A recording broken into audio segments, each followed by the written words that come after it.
A paz, Senhor Jesus, irmãos, paz e graça. Deus abençoe grandemente a vida de cada um de vocês. Vou continuar nessa sequência de vídeos falando a respeito das profecias, falando a respeito do tempo do fim. E nesse vídeo eu vou falar sobre Apocalipse 17 e vou falar para vocês que os apóstolos já sabiam a respeito de uma cidade no tempo do fim governar o mundo todo. E eu vou falar isso porque no Apocalipse 17 vai falar que uma cidade vai governar todos os povos da terra e depois essa cidade vai ser destruída pela besta e pelos 10 reis. A gente fica achando que é só a gente que sabe disso porque os apóstolos não leram o Apocalipse. O Apocalipse, ele foi escrito para a segunda geração ali, depois dos apóstolos para frente, até o tempo do fim, que é o nosso tempo. Ou seja, como os apóstolos não leram o Apocalipse, a gente fica achando que só a gente sabe que vai ter uma cidade que vai governar os reis da terra e depois a besta e os 10 reis vão destruir essa cidade. Eu vou mostrar para vocês que os apóstolos já sabiam e eles sabiam porque eles liam os profetas, coisas que nós não costumamos fazer. Então, vamos lá por vídeo. Eu vou fazer a leitura do Apocalipse 17 e vou mostrar como que as expressões que estão em Apocalipse 17, elas se encaixam perfeitamente na descrição da cidade de Tiro, profecias que ainda não se cumpriram, que se encontram em Isaías 23 e também em Ezequiel no 26, 27 e 28. Então, eu vou começar a leitura. Veio um dos 7 anjos que tem as 7 taças e falou comigo, dizendo: Vem, mostrar-te-ei o julgamento da grande meretriz, que se acha sentada sobre muitas águas, com quem se prostituíram os reis da terra, e com o vinho da sua devassidão foi que se embebedaram os que habitam na terra. Então esse texto está falando que os reis da terra se embebedaram com essa mulher, e essa mulher governa todos os reis da terra.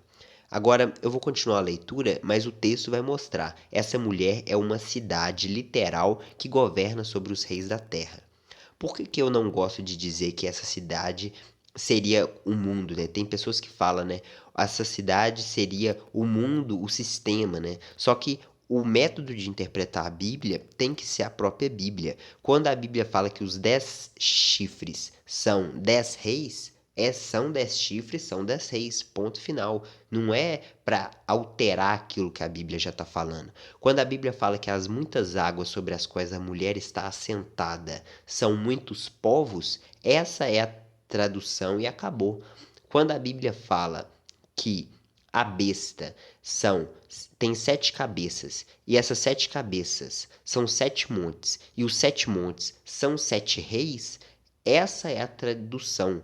Os 7 montes são também 7 reis, ou seja, um monte em profecia simboliza um rei, porque tem outros textos no Antigo Testamento que sempre vai associar a palavra monte a um reino. Então, por isso que a Bíblia ali em Apocalipse vai associar cabeça, monte e reino. É a mesma tradução. É isso que o Apocalipse está mostrando para a gente.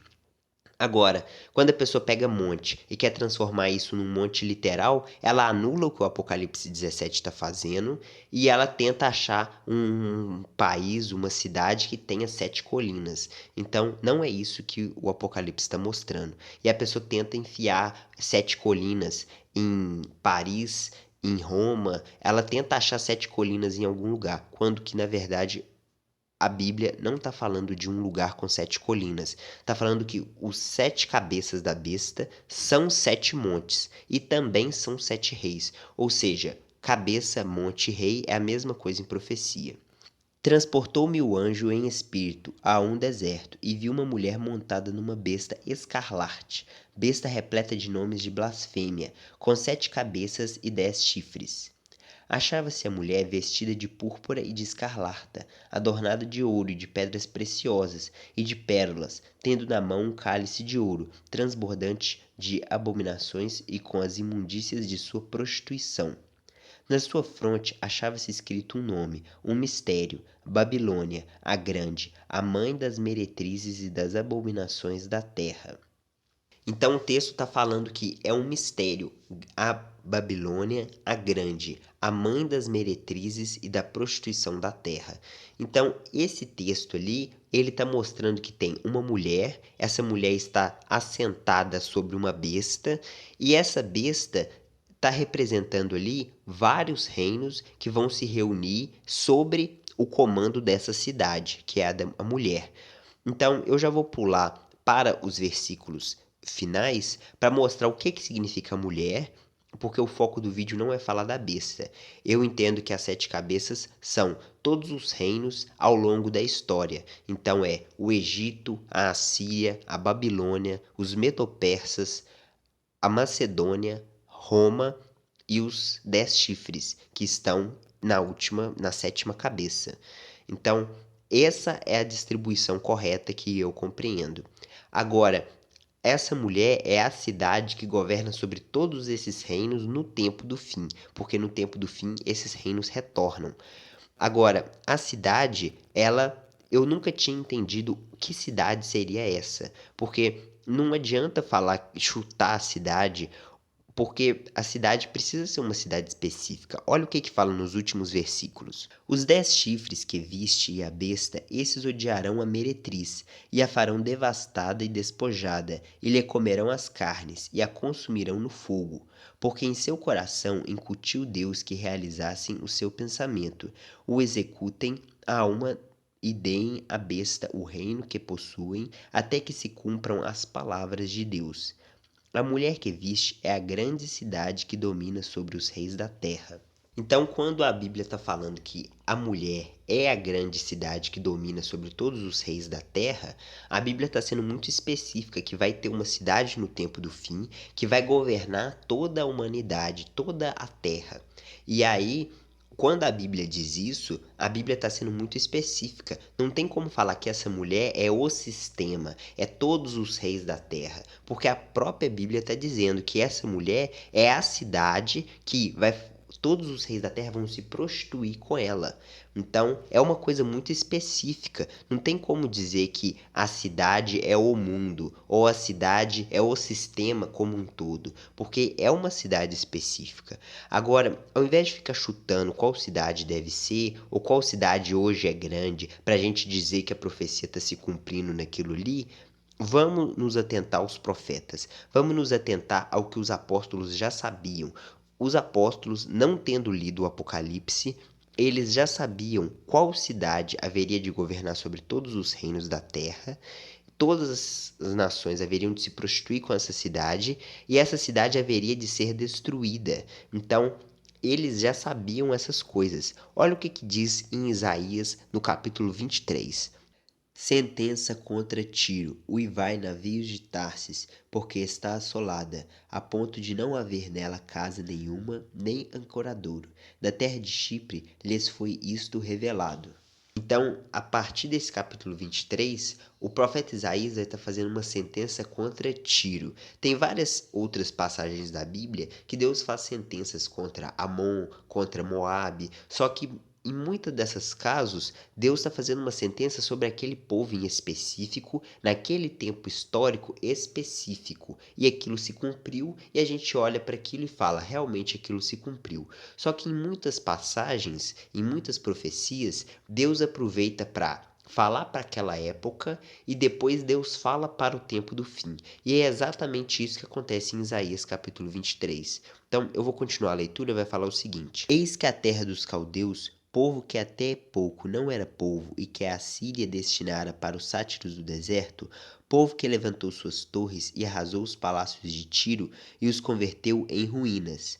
Uivai navios de Tarsis, porque é destruída a que era a vossa fortaleza.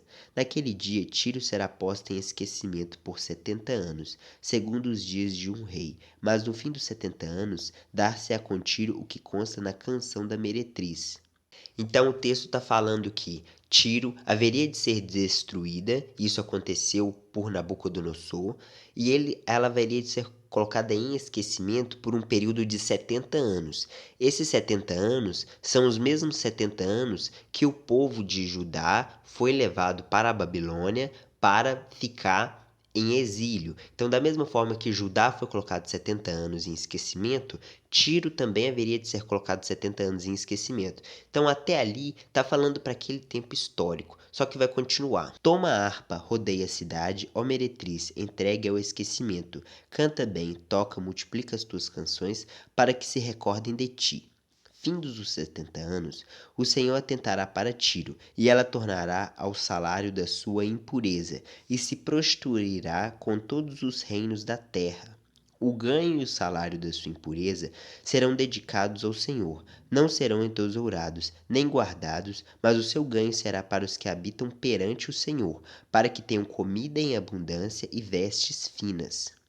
Então, o que Deus está falando aqui é que Tiro vai ficar em esquecimento por 70 anos, isso já se cumpriu no período de Nabucodonosor, só que depois Tiro haveria de retornar à sua glória e todos os seus ganhos haveriam de ser consagrados ao Senhor para que os que servem a Deus pudessem ter alimentos e vestes finas.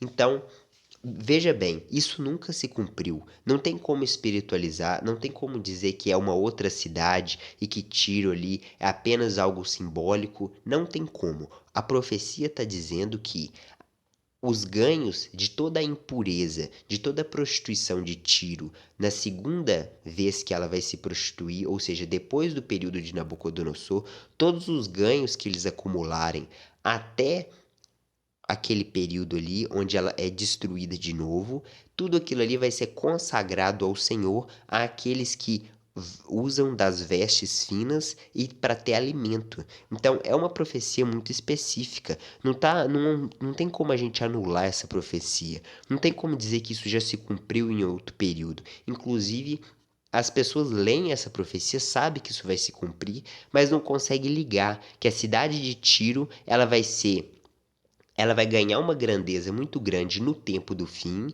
e no tempo do fim, aquela profecia em específico precisa se cumprir. Ou seja, Tiro precisa se tornar uma cidade muito povoada, muito grande, muito rica, dominar todos os reis da terra, se prostituir com todos os reis da terra, toda a impureza, todo o luxo, toda a riqueza ir para essa cidade, e depois essa cidade ainda é destruída. E aí, as riquezas de Tiro, o alimento e as vestes vão ser para aqueles que servem a Deus. Ou seja, isso acontece no tempo do fim. Isso nunca se cumpriu.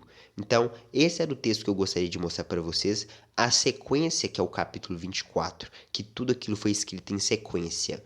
Tá falando da volta do Senhor, tá falando que Deus vai retornar, que vai desolar a terra. Então, tá falando ali da volta de Cristo. Só que nesses versos está falando que essa cidade, todas as riquezas que estiverem nela, vão ser consagradas ao Senhor. Ou seja, os apóstolos, fazendo a leitura desses versos, eles iriam entender que no tempo do fim, Tiro haveria de se reerguer, haveria de governar todos os reinos da terra e todas aquelas riquezas que eles acumulassem haveriam de ser entregues àqueles que estão na presença de Deus para que tenham roupas e alimento. Então eles não leram Apocalipse 17, mas eles sabiam dessas coisas. No próximo vídeo eu vou relacionar Ezequiel capítulo 26, 27 e 28 com o anticristo e mostrar como que aquela descrição se encaixa perfeitamente em Apocalipse capítulo 18.